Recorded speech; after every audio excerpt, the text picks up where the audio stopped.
Good day everyone, I am Hasmin Yudimnatang from BEd 1 and we are the Group 1 and I am the leader of the group.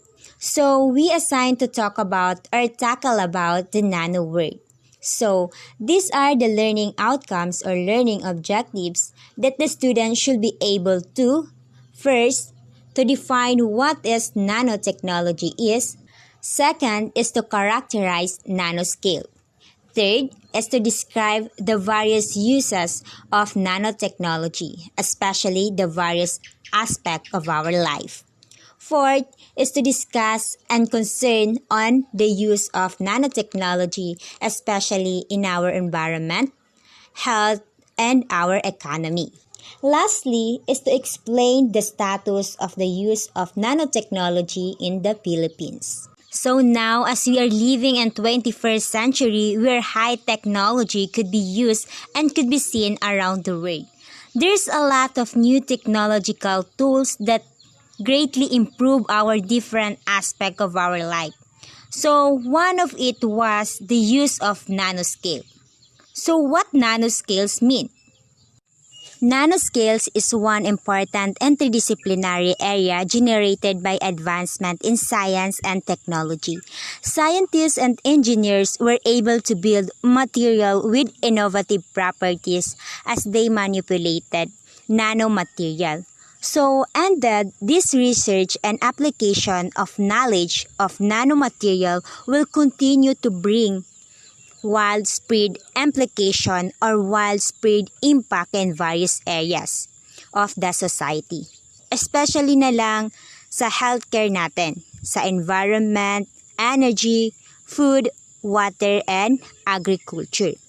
Then, the nanotechnology refers to the science, engineering, and technology conducted at nanoscale, which is about 1 to 100 nanometers.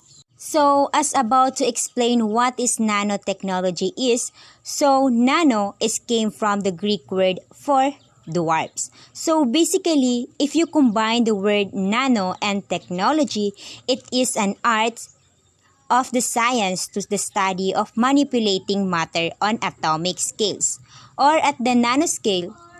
So it refers to the constructing and engineering of functional system at very micro level, or we can say an atomic level. So this nanoscience and nanotechnology employs the study and application of exceptionally sa mga maliliit na mga bagay. In other areas of science, including na lang sa material science, engineering, physics, biology, and chemistry. Now, I'll give a brief history on how it's field or how this nanotechnology emerged in society. So, every concept was in December 29, 1959 by the famous physicist Richard Feynman. When he was attending the meeting at the California Institute of Technology during the American Physical Society, so he also discussed a method in which scientists can directly and control individual atoms and molecules. In his talks entitled Plenty of Room at the Bottom.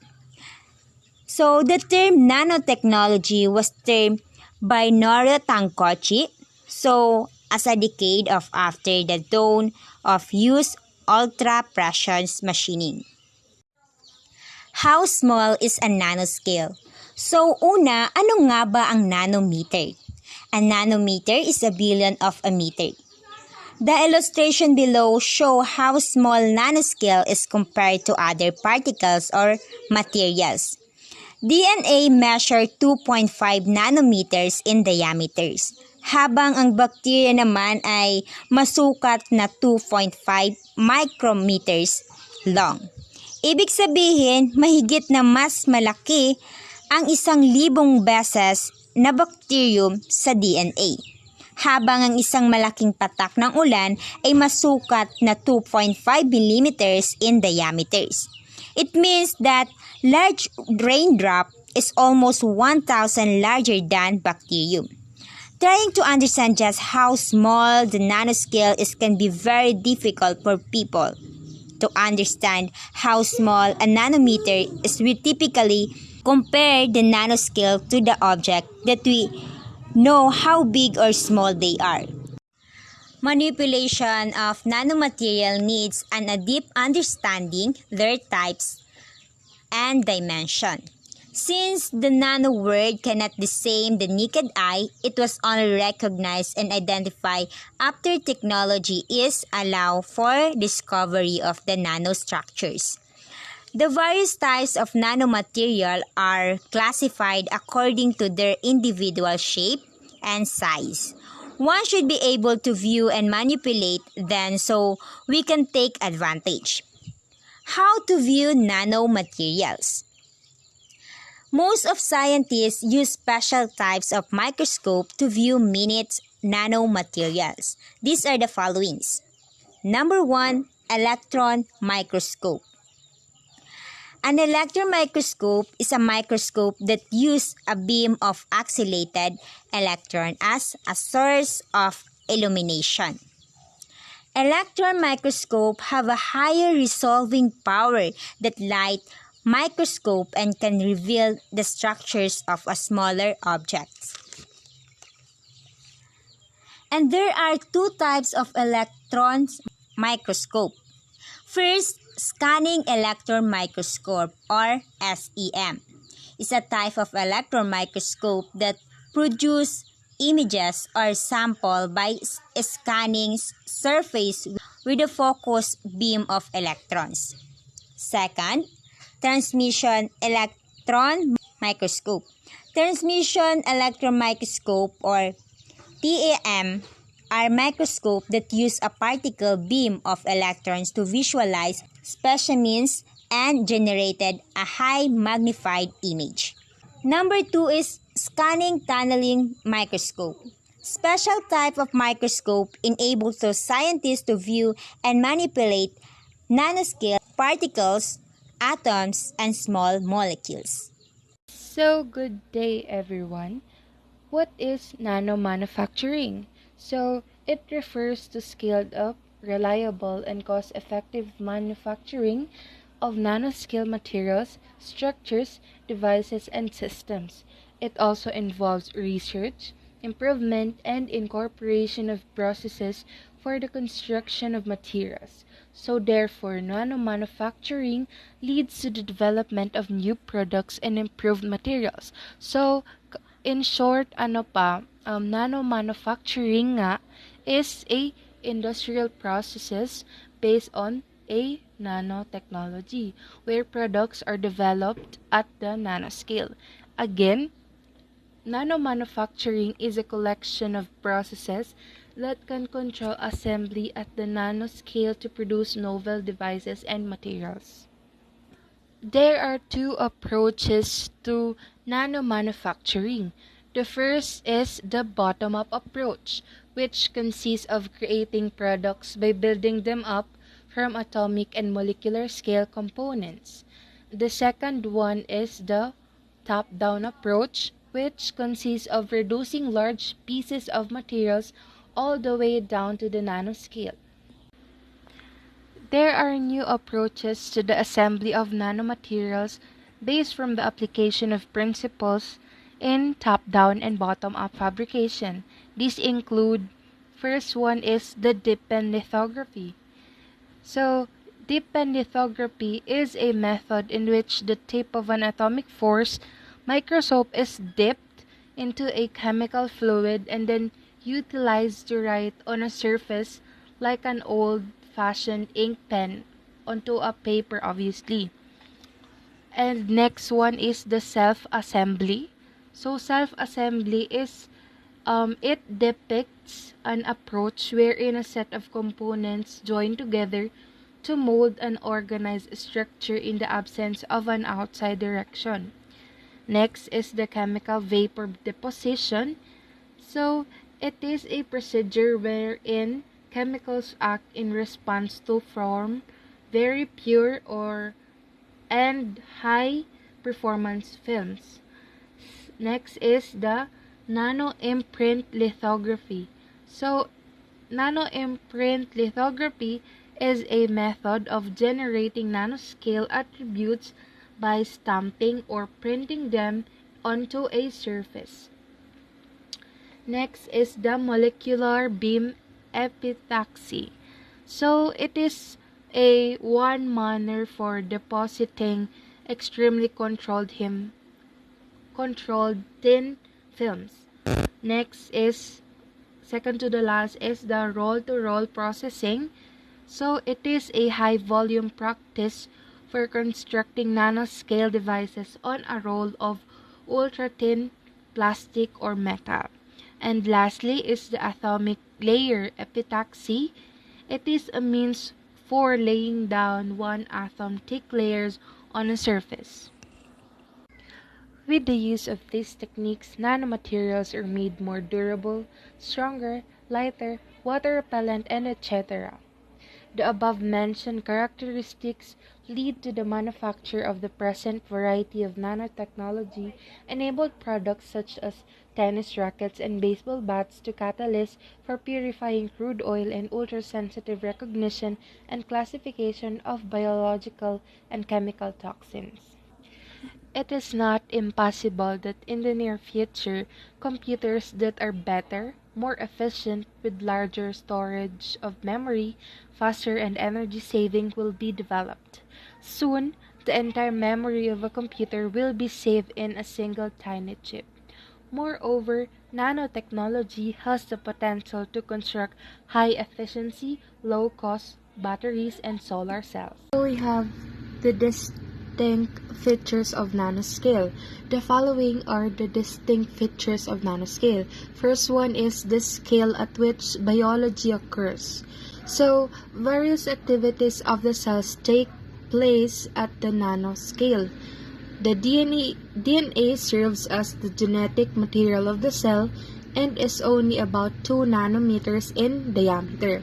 Furthermore, the hemoglobin that transports oxygen to the tissues throughout the body is 5.5 nanometers in diameter. An example of this is the biobarcode assay, which is a fairly inexpensive approach for identification of specific disease markers in the blood despite their small number in a particular specimen. Second distinct features of nanoscale is the scale at which quantum effects dominate properties of materials. Particles with dimension of 1 to 100 nanometers have properties that are significantly discrete from particles of bigger dimensions. Quantum effects direct the behavior and the properties of material in the size scale. So, the properties of materials are nakadepende sa kanilang laki, which is the properties of nanoscale have the ability to change as a function of size, includes chemical reactivity, fluorescein. Sample nito is yung gold, which is nakikita nating yellow dahil yun ang nakasanayan nating makita na color ng gold. Ngunit, maaari rin lumitaw ang color nito na magiging red or purple. Kadalasan nito ay yung mga electron ng ginto ay nagpapakita ng restricted motion sa nanoscale. Nanoscale gold particles selectively build up in tumors kung saan pinahihintulutan nila ang parehong precise imaging at pagsira ng laser sa tumor habang iniiwasan ang pinsala na masunog ang mga cell. Another distinct feature of nanoscale is materials that have far larger surface areas than similar masses of large-scale materials. So, habang tinataasan natin ang surface area sa bawat mass ng isang particular na material, mas maraming material ang napupunta sa ibang material at maaaring makakaapekto ito sa reactivity nito. Example is, if a cubic centimeter is filled with micrometer-sized cubes, a trillion of them, bawat isa ay may surface na 6 square micrometers. Ang kabuoang surface ng area ay maaaring umabot sa 6 square meters. Bawa nito is yung space ng bathroom in the average house Kung baga pa is ang bawat isa ay may surface area na 6 square micrometers, maaaring ang kabuoang surface area ay aabot din sa 6 square meters. Pwede nyo rin pong tingnan yung illustration dyan sa ating libro. So, sa next topic is yung government funding for nanotechnology in different countries. First is yung US National Nanotechnology Initiative, the best known and most funded program in the National Nanotechnology Initiative of United States. The NNI was established in 2001, coordinate U.S. federal nanotechnology R&D, and the NNI budget in 2008 and 2009 were $1.4 billion and $1.5 billion respectively. So, that's why yung US is widely considered to be the world leader of nanoscale in science research. The levels of investment in nanotechnology are reminiscent of growing strategic interest. So this area can or also attacks both large and small countries. Second is the European Commission. It adopted the definition of nanomaterials, where nanomaterials are not intrinsically hazardous, but they may need to take into account specific consideration in the risk of assessment. Therefore, one purpose of the definition is to provide clear criteria to identify materials for which such considerations apply. Third is ang Japan. The Nanotechnology Research Institute under the National Institute for Advanced and Industrial Science and Technology. It's also the largest public research organization in Japan. It focuses on the creation of practical realization of technologies useful to Japanese industry and society, and on bridging the gap between innovative technological seeds and commercialization. Fourth is yung Taiwan National Science and Technology Program for Nanoscience and Nanotechnology. It has been established to attract high-quality young researchers from abroad in order to help jumpstart in the development of several frontier areas that are important to future economical and social development of Taiwan and Asia-Pacific regions. Specific graduate programs have been developed to enhance the innovative potential and academic standards of research in these and related fields. Within the context, the graduate program in nanoscience and technology is designed to offer specific training and research opportunities in PhD students and who are interested in some areas. Fifth is the Nanotechnology Research and Education Foundation. The nanotechnology in India can be found in field of telecommunications, computing, aerospace, solar energy, and environment. However, nanotech's major contribution can be seen in computing, communication, and medical field. Nanomedicine is the most important field in nanotechnology. Sixth is the National Center of Nanoscience and Technology. The National Center of Nanoscience and Technology of China is co-founded by Chinese Academy of Science or tinatawag na CAS. It is subsidiary non-profit organization of CAS which enjoys full financial allocations with status independent non-profit legal entity. 7 is the Israel National Nanotechnology Initiative. Its mission is to make nanotechnology the next wave of successful industry in Israel by creating an engine for global leadership. A primary task for this INNI is to promote full collaboration between Israeli and global nanotechnology stakeholders, particularly para sa projects that lead to continuing success for academia and industry. 8 is the Australian Office of Nanotechnology, which is yung country is investing money, time, and smartest minds into developing nanotechnology.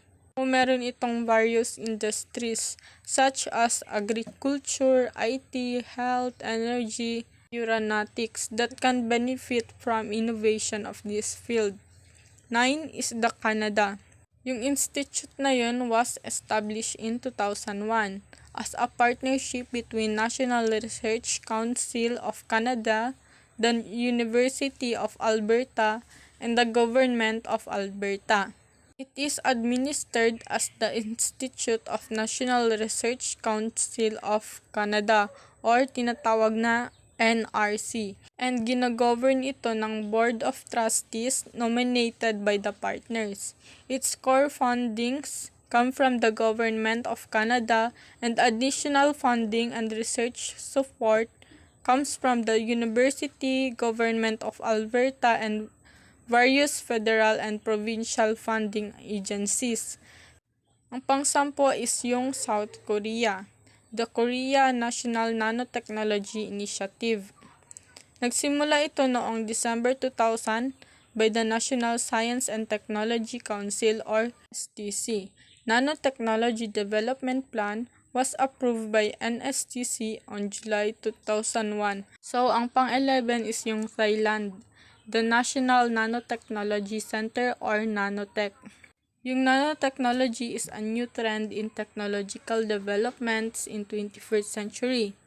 Napaloob dito yung processing of creating, synthesizing, controlling, and making use of very small materials or structures at the nanometer scale. Where yung nanotechnology gumagawa ng materials with special properties that can be transformed to an innovation in all fields of science and technology. Yung technology na ito will help raising the quality of life in Thai people as well as enhance the capabilities of Thai industries and competitive with others around the world. So, ang last is yung Malaysia, the National Malaysia Nanotechnology Initiatives or NNI.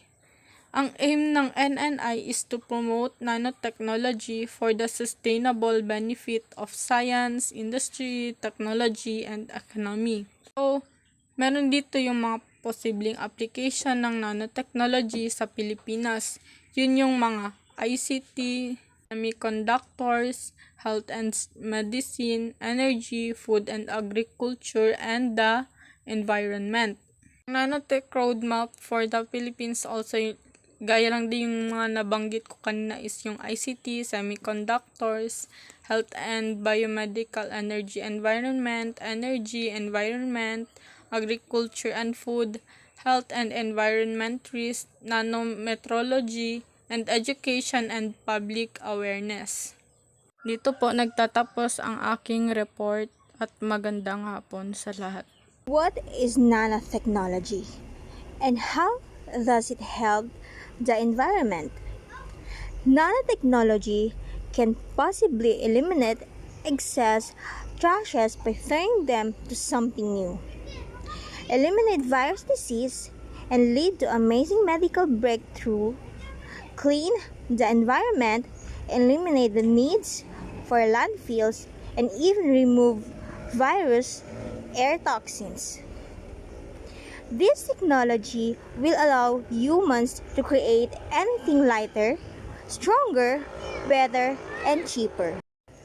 These are the benefit and concern of using nanotechnology. To enumerate the advantages and disadvantages of nanotechnology, let us first run through the good things this technology brings. Nanotechnology can actually revolutionize a lot of electronic products, procedure, and applications. Nanotechnology can also benefit the energy sector, the development of more effective energy producing, energy absorbing, and energy storage products in smaller and more efficient devices is possibly with this technology. Another industry that can benefit from a nanotechnology is the manufacturing sector that will need materials like nanotubes, nanoparticles, and other similar items to produce their products with. In medical world, nanotechnology is also seen as boon since this can help with creating what is called smart drugs. This can help cure people faster and without side effects that other traditional drugs have. You will also find that the research of nanotechnology in medicine is now focusing on areas like tissue regenerations, bone repair, immunity, and even cures for such ailments like cancer, diabetes, and other life-threatening disease. In the list of disadvantages of this science and its development is possible loss of job in traditional farming and manufacturing industry. You will also find that the development of nanotechnology can also bring about the crash of certain markets due to the lowering of the value of oil and diamonds due to the possibility of developing alternative sources of energy that are more efficient and won't require the use of fossil fuels. This can also mean that since people can now develop products at, at the molecular level, diamonds will also lose its value since it can now be mass produced. Atomic weapons can now be more accessible and made to be more powerful and more destructive. This can also become more accessible with nanotechnology.